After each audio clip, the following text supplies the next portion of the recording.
देश में कोरोना संक्रमित लोगों की संख्या और बढ़ गई है। स्वास्थ्य मंत्रालय के मुताबिक देश में कोरोना वायरस के मरीजों की संख्या 114 हो गई है। ओडिशा, जम्मू कश्मीर, लद्दाख और केरल में कुल मिलाकर 4 नए मामले सामने आए हैं। देश में वायरस के संक्रमण से 13 लोग ठीक हो गए हैं, जबकि 2 लोगों की मौत हो चुकी है। 18 मार्च से यूरोपियन यूनियन, टर्की और यूके से यात्रियों के भारत आने पर रोक लग जाएगी। ईरान से 53 और भारतीयों को वापस लाया गया है और उन्हें जैसलमेर में रखा गया है। पर्सन है जिसकी या तो हिस्ट्री ऑफ ट्रैवल है या जिसके कांटेक्ट की ऐसे ट्रैवल की हिस्ट्री से कोई है, लिंक है और उसको कोई सिम्टम्स है, उसको ही हम टेस्ट करें। हम लोग बिल्कुल नहीं चाहते कि लोग अननेसेसरी घबरा जाए, पैनिक में हम लोग एक्चुअल पेशेंट को मिस कर जाएं। तो this is very important point to understand. We have not to miss a patient as far as possible. प्रधानमंत्री नरेंद्र मोदी ने कोरोना वायरस से नहीं डरने और सावधानी बरतने की अपील की है। पीएम मोदी ने ट्वीट कर कोरोना वायरस सॉल्यूशन चैलेंज भी दिया है। प्रधानमंत्री मोदी ने कोरोना के खिलाफ मुहिम में जुटे लोगों की कोशिशों की सराहना की है। पीएम ने ट्वीट किया है कि कोरोना वायरस की रोकथाम के लिए हमारे डॉक्टर्स, नर्स, स्वास्थ्यकर्मी कड़ी मेहनत कर रहे हैं। हम उनके योगदान की सराहना करते हैं। भारतीय लोगों की मदद के लिए स्वास्थ्य मंत्रालय ने कॉल सेंटर की शुरुआत की है, जो 24 घंटे काम करेगा। कोरोना के खतरे को देखते हुए रिजर्व बैंक ऑफ इंडिया ने लोगों को भुगतान के लिए डिजिटल जरिया अपनाने का सुझाव दिया है। देश में कोरोना वायरस के बढ़ते संक्रमण को रोकने के लिए केंद्र सरकार ने जरूरी निर्देश दिए हैं। कोरोना पर स्वास्थ्य मंत्रालय ने राज्यों और केंद्र शासित प्रदेशों को एडवाइजरी जारी की है। स्वास्थ्य मंत्रालय ने सभी शिक्षण संस्थानों को 31 मार्च तक बंद रखने को कहा है। छात्रों को घर से ऑनलाइन स्टडी की सलाह दी गई है और swimming pool, malls, gym, museum को 31 मार्च तक बंद रखने को कहा गया है। इसके साथ ही लोगों को एक दूसरे से 1 मीटर की दूरी बनाए रखने की सलाह दी गई है। स्वास्थ्य मंत्रालय ने कहा है कि कर्मचारियों को घर से काम करने की छूट हो और जरूरी ना हो तो बस, ट्रेन और विमान में यात्रा करने से बचें। मंत्रालय ने सांस्कृतिक और सामाजिक संस्थान भी बंद रखने के निर्देश दिए हैं। जो ये एडवाइजरी है ये स्टेट्स को दी गई है, स्टेट चीफ सेक्रेटरीज को दी गई है और उनको कहा गया कि इसके हिसाब से आप 31 मार्च तक इसको अमल में लाएं। उसके बाद हम इसको रिव्यू करेंगे और जैसी सिचुएशन, इवॉल्विंग सिचुएशन होगी उसके हिसाब से निर्णय लिया जाएगा। कोरोना संक्रमण को फैलने से रोकने के लिए पुणे में व्यापारी संगठन ने पहल की है। पुणे में दूध, किराना और मेडिकल स्टोर को छोड़कर बाकी सभी दुकानें अगले 3 दिन बंद रहेंगी। कोरोना वायरस की वजह से बिहार विधानसभा के बजट सत्र को भी अनिश्चित काल के लिए स्थगित कर दिया गया है। मुख्यमंत्री नीतीश कुमार ने राज्य में कोरोना वायरस से मरने वालों के परिवारों को 4 लाख रुपए का मुआवजा देने का ऐलान किया है। पश्चिम बंगाल में भी स्कूल, कॉलेज अब 15 अप्रैल तक बंद रहेंगे।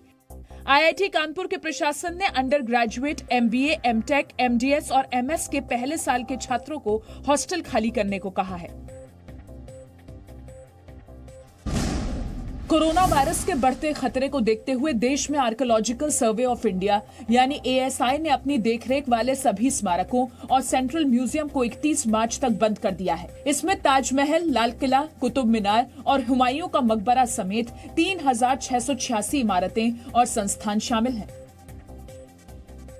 वहीं देश के कई बड़े मंदिरों में भी लोगों के जाने पर रोक लगा दी गई है।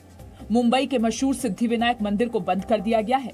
उज्जैन महाकाल की भस्म आरती में 31 मार्च तक आम और खास लोगों के प्रवेश पर रोक लगा दी गई है, जबकि पटना में हनुमान मंदिर में भक्तों को अपने स्वस्थ होने का सर्टिफिकेट दिखाना होगा। और सिद्धिविनायक गणपति मंदिर न्यास जहां भीड़ ज्यादा होती है, तो हमने डिसीजन लिया है कि जब तक अगली सूचना प्राप्त ना हो तब तक मंदिर दर्शन के लिए बंद रहेगा। कोरोना की वजह से शिरडी के साईं मंदिर में भी भक्तों की संख्या कम हो गई है। कोरोना वायरस के संक्रमण को रोकने के लिए दिल्ली सरकार ने एक जगह पर 50 से ज्यादा लोगों के इकट्ठा होने पर रोक लगा दी है। दिल्ली सरकार ने दिल्ली के लोगों से शादी समारोह को भी टालने की अपील की है।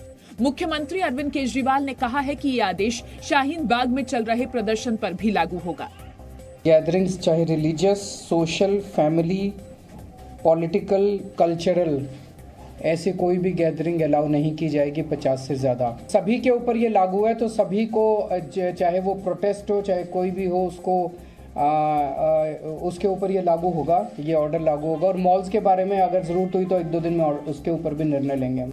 सूत्रों के मुताबिक शाहीन बाग के प्रदर्शनकारियों ने दिल्ली सरकार का आदेश मानने से इनकार कर दिया है और कहा है कि उनका प्रदर्शन चलता रहेगा।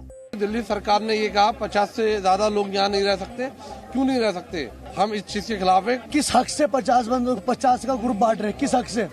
क्योंकि उनके अंडर में कुछ भी नहीं है, तो उनका ऑर्डर हम मानते ही नहीं।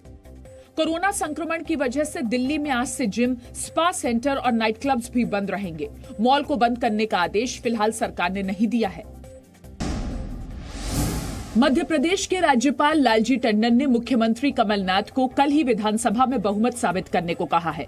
राज्यपाल ने मुख्यमंत्री को भेजी चिट्ठी में लिखा है कि आप 17 मार्च को विधानसभा में फ्लोर टेस्ट कराएं और बहुमत साबित करें, अन्यथा ये माना जाएगा कि वास्तव में आपको विधानसभा में बहुमत प्राप्त नहीं है। आपने फ्लोर टेस्ट नहीं कराने के जो कारण दिए हैं वो आधारहीन और अर्थहीन हैं। कोरोना वायरस के खतरे की वजह से आज विधानसभा में फ्लोर टेस्ट नहीं हो पाया। स्पीकर एनपी प्रजापति ने राज्यपाल के अभिभाषण के बाद विधानसभा सत्र को 26 मार्च तक के लिए स्थगित कर दिया। फ्लोर टेस्ट नहीं होने पर बीजेपी ने सदन में हंगामा भी किया।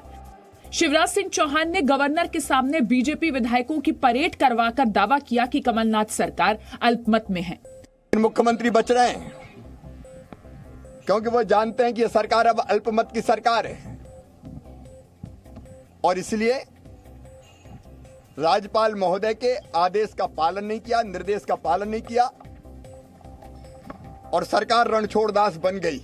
बीजेपी ने जल्द फ्लोर टेस्ट की मांग को लेकर सुप्रीम कोर्ट में याचिका दाखिल की है, जिस पर कल सुनवाई होगी। मध्य प्रदेश कांग्रेस ने दावा किया है कि उनके पास बहुमत है। मुख्यमंत्री कमलनाथ ने कहा है कि पहले कांग्रेस के बंधक विधायकों को मुक्त किया जाए। मैंने तो राज्यपाल को जब मैं मिला था, मैंने तो उन्हें लिखित कहा था कि मैं फ्लोर टेस्ट के लिए तैयार हूं। जो ये कैद विधायक हैं, इनको छुटकारा मिले। बीजेपी ने भी मध्य प्रदेश में सरकार बनाने के लिए पर्याप्त नंबर होने का दावा किया है। कांग्रेस पार्टी इस बात को समझ ले कि बिना खजाने के खजांची नहीं बना जा सकता, बिना नंबर के नंबरदार नहीं कहे जा सकते। तो इसलिए जो है वो उन्हें जो है वो आत्मचिंतन करना चाहिए और जमीन की हकीकत को समझना चाहिए। मध्य प्रदेश विधानसभा अध्यक्ष एनपी प्रजापति ने कांग्रेस के 22 विधायकों में 6 विधायकों के इस्तीफे को मंजूर कर लिया है। कांग्रेस नेता राहुल गांधी ने आज लोकसभा में बैंकों के कर्ज लेकर भागने वालों का मुद्दा उठाया। राहुल गांधी ने आरोप लगाया कि उन्होंने सरकार से 50 डिफॉल्टर्स के नाम पूछे थे, जो सरकार ने अब तक नहीं बताए हैं। प्रधानमंत्री जी कहते हैं कि जिन लोगों ने हिंदुस्तान के बैंकों से चोरी की है, उनको मैं पकड़ पकड़ कर वापस लाऊंगा। तो मैंने प्रधानमंत्री जी के सरकार से उनके नाम पूछे, 50 नाम पूछे और वो जवाब नहीं मिला। तो मेरा पहला सवाल यह है कि उनके 50 नाम क्या हैं? सरकार की तरफ से वित्त राज्य मंत्री अनुराग ठाकुर ने राहुल गांधी के आरोपों का जवाब देते हुए कहा कि सारे कर्ज यूपीए सरकार के दौरान ही बांटे गए। लोग अपने किए गए पापों को दूसरे सिर पर मढ़ना चाहते हैं, वो हम होने नहीं देंगे। विलफुल डिफॉल्टर जो हैं, 25 लाख से ज्यादा वालों की जानकारी वेबसाइट पर उपलब्ध होती है, 25 लाख से ज्यादा की, और जो डिफॉल्टर है 1 करोड़ से ज्यादा, उनकी भी जानकारी होती है।